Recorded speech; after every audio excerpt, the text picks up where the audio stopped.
जय हिंद दोस्तों, रक्षा करना के चैनल में आपका स्वागत है। दोस्तों आज के इस वीडियो में मैं आपको दो महत्वपूर्ण जानकारियां दूंगा, जैसा कि आप पीछे बोर्ड पे देख रहे हैं। सबसे पहली जानकारी मैं आपको दूंगा, कल है 1 अप्रैल 2025। कल की तारीख से देश भर में नए बदलाव होंगे, कुछ रूल रिवाइज होंगे पेंशनर के लिए, सरकारी कर्मचारियों के लिए या फिर आम जनता के लिए। तो कल की तारीख से कौन से रूल चेंज होंगे, देश भर में क्या बदलाव होंगे, उसकी जानकारी मैं आपको आगे दूंगा।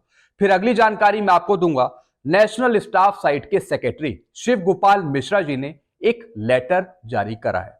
और दोस्तों ये लेटर जारी करा गया था वीडियो कॉन्फ्रेंसिंग में, जो बातें उठी थी डीओपीपीडब्ल्यू के सेक्रेटरी के साथ, 8वें वेतन आयोग को लेके, कम्यूटेशन को लेके। तो शिव गोपाल मिश्रा जी ने जो मीटिंग में बातें उठी उस पर दोस्तों ये लेटर निकाला है।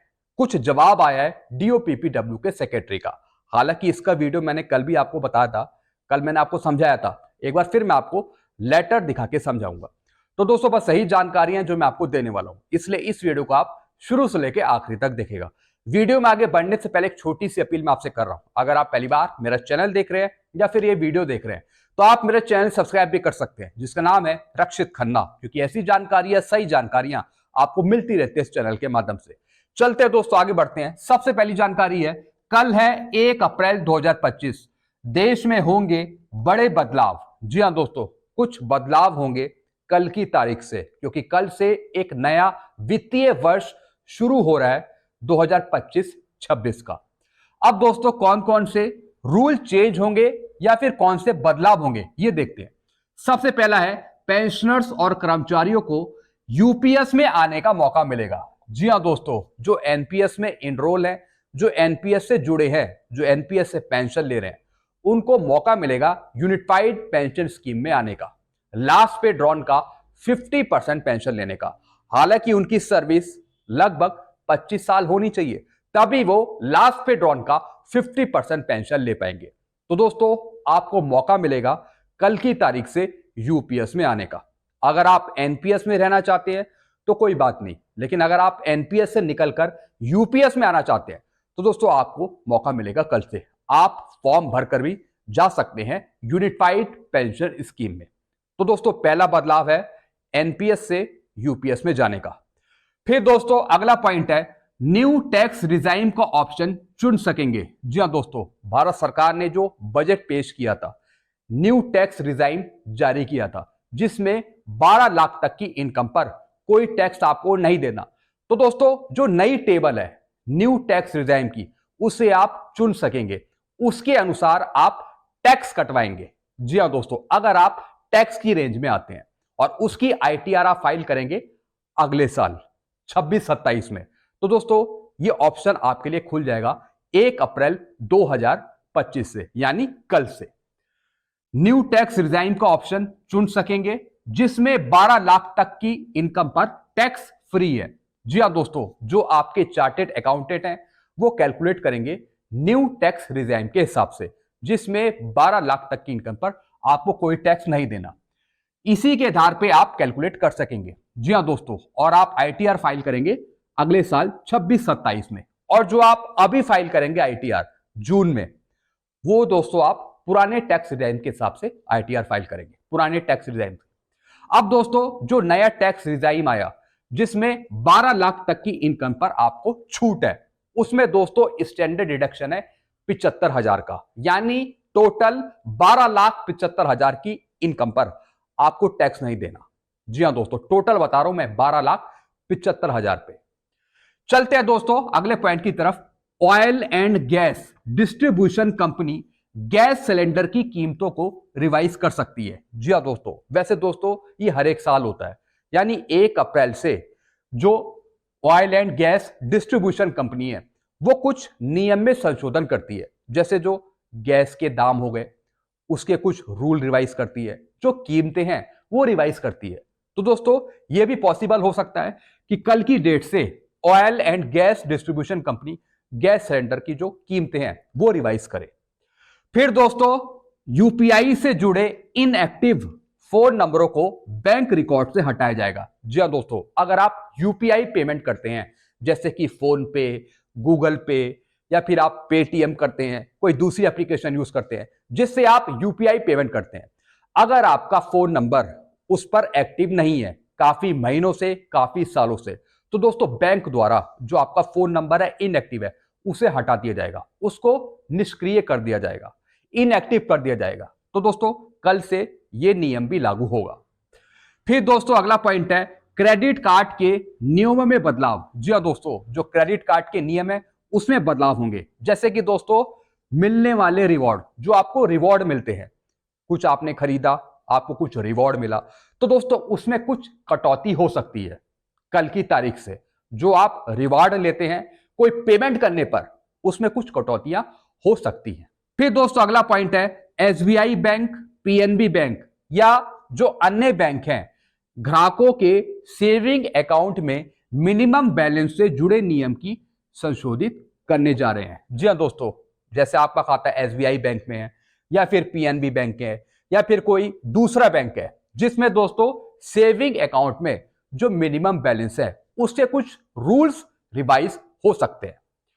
अब दोस्तों इसमें क्या है, जैसे सेक्टर विजिट न्यू लिमिट। जी हां दोस्तों, यानी जो मिनिमम बैलेंस से जो जुड़े नियम है उसमें दोस्तों सेक्टर विजिट के हिसाब से न्यू लिमिट तय हो सकती है मिनिमम बैलेंस की, जिस बैंक में आपका खाता है। तो दोस्तों ये कुछ रूल्स हैं जो कल की तारीख से अप्लाई होंगे, कुछ बदलाव होंगे जो आप पर लागू होंगे। चलते हैं दोस्तों अगली जानकारी की तरफ। नेशनल काउंसिल स्टाफ साइट के सेक्रेटरी शिव गोपाल मिश्रा जी डंडा लेकर सरकार के पीछे पड़ गए हैं।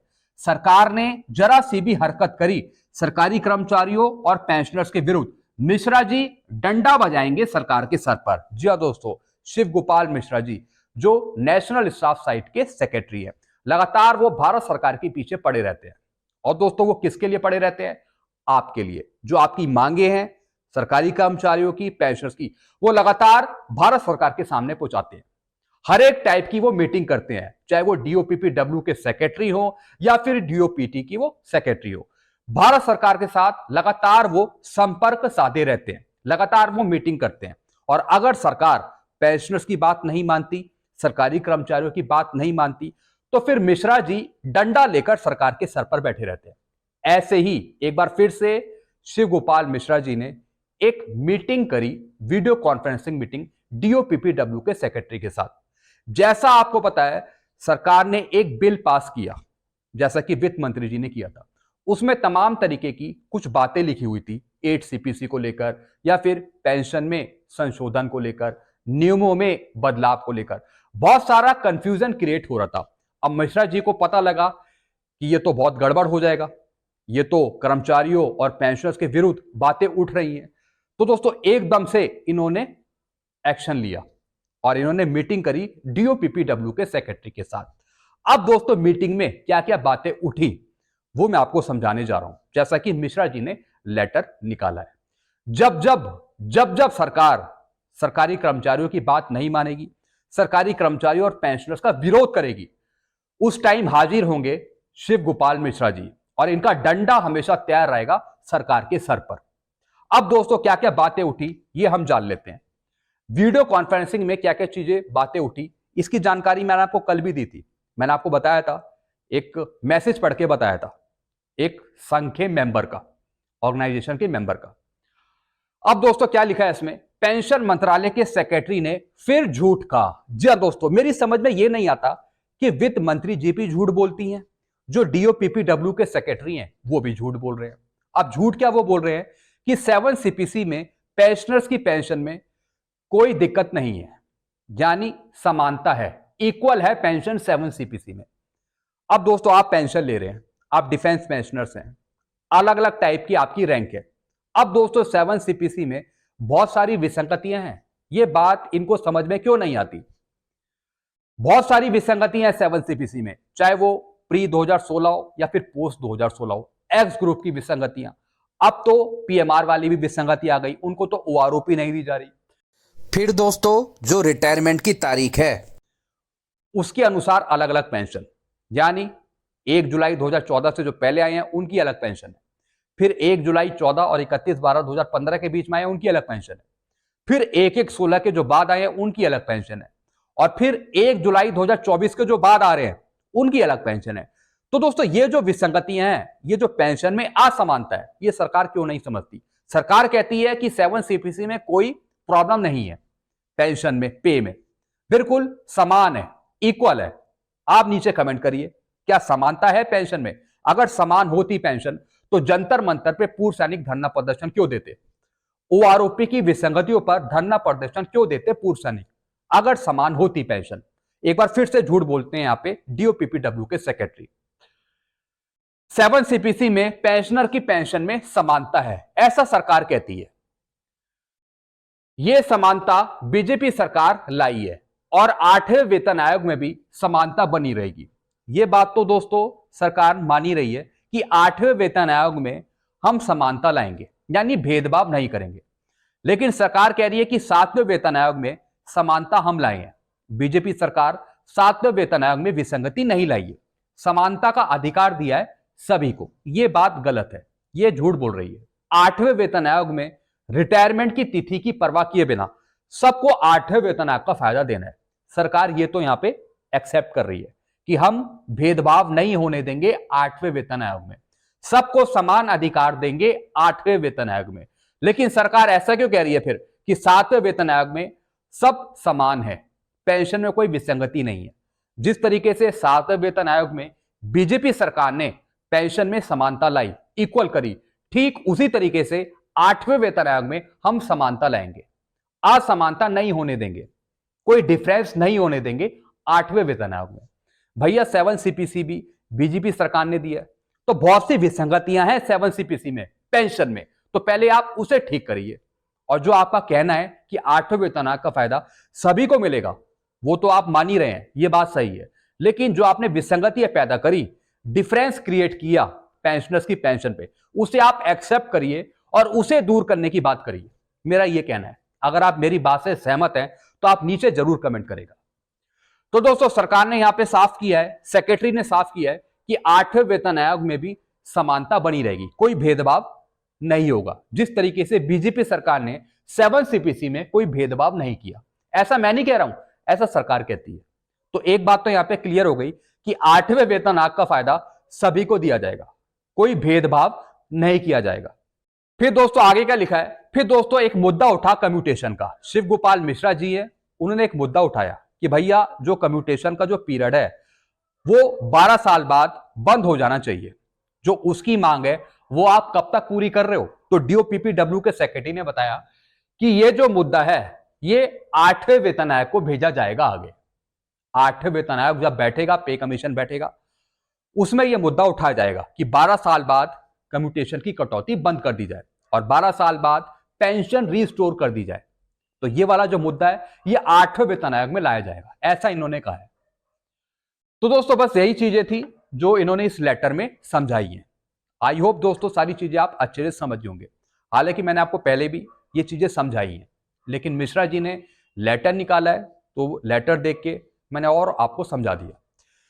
तो दोस्तों वीडियो में ही खत्म करता हूं। बाकी आपके अपने विचार क्या हैं आप नीचे कमेंट कर सकते हैं। वीडियो आपको अच्छा लगता है वीडियो को लाइक कर सकते हैं और चैनल को आप सब्सक्राइब करना मत भूलिएगा। Thank you so much.